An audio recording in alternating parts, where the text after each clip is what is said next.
Xavier Le Herper, bonjour, vous êtes chroniqueur cinéma ici à France 24. Il y a d'abord effectivement cette question, on le disait, du mouvement MeToo et donc de ces révélations sur Julie Godrèche, car tout le monde n'est pas le bienvenu ce soir au César. L'Académie des Césars a d'ailleurs édicté un certain nombre de règles qui empêchent à toute personne mise en examen de se rendre ce soir, ou évidemment a fortiori condamnée pour des actes sexistes et sexuels, de se rendre à cette cérémonie. Ça n'est pas une mauvaise chose, effectivement, de ne pas accueillir à bras ouverts des gens dont le passé est plus ou moins discutable. Encore une fois, c'est absolument pas de mon fait de juger ou de préjuger quoi que ce soit. Après, il n'est pas question aussi de mettre la question à l'écart. Effectivement, nous sommes, industrie du cinéma française, mais comme un grand nombre d'industries du cinéma dans le monde entier, victimes, effectivement, pendant très longtemps, d'un patriarcat, on va dire, abusif, avec des metteurs en scène omnipotents. Encore une fois, je ne rentre pas dans le judiciaire, je rentre dans l'artistique. On peut être un grand artiste et une personne moins fréquentable dans la réalité. Judith Godrèche, elle a malheureusement traversé plusieurs de ces tourmentes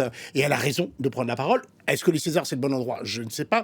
La meilleure réponse qu'on puisse en tout cas apporter à cela, c'est une cérémonie qui est effectivement placée sous le signe, j'allais dire, du cinéma de femmes, puisque pas moins de 9 femmes concourent ce soir dans des catégories très prestigieuses. Et c'est ça, il faut, dans un deuxième temps, encourager le cinéma au féminin, leur faciliter la possibilité de faire des films, parce qu'elles les font très bien, la preuve ce soir. Oui, alors il va falloir évidemment aussi s'intéresser au palmarès. Côté palmarès, on l'a dit, Anatomie d'une chute, qui est d'ailleurs sélectionné pour les Oscars au titre de meilleur film. Cela dit, ce n'est pas le film qui est le plus sélectionné ce soir. Non, le film le plus sélectionné, et j'en suis ravi, je n'ai rien contre Anatomie d'une chute, qui est un film absolument formidable, mais qui a déjà été sacré et consacré, c'est Le règne animal, c'est le deuxième film de Thomas Caillet, qui est un petit génie du cinéma, et qui fait un film fantastique. Alors, un deuxième film, 12 nominations, dans un genre que le cinéma français pensait ne pas très bien savoir faire, c'est absolument formidable, c'est une fable sublime, à la fois visuellement, avec un vrai récit, une vraie réflexion sur la différence et sur l'intolérance humaine.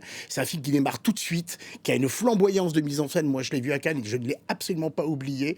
C'est un film remarquable, tout autant qu'Anatomie d'une chute. Ce serait merveilleux qu'effectivement on distingue un film qui soit peut-être un petit peu moins dans la tradition du cinéma français que ne le sont des films très réussis comme Anatomie d'une chute, où je verrai toujours vos visages, qui est également l'un des films les plus nommés ce soir.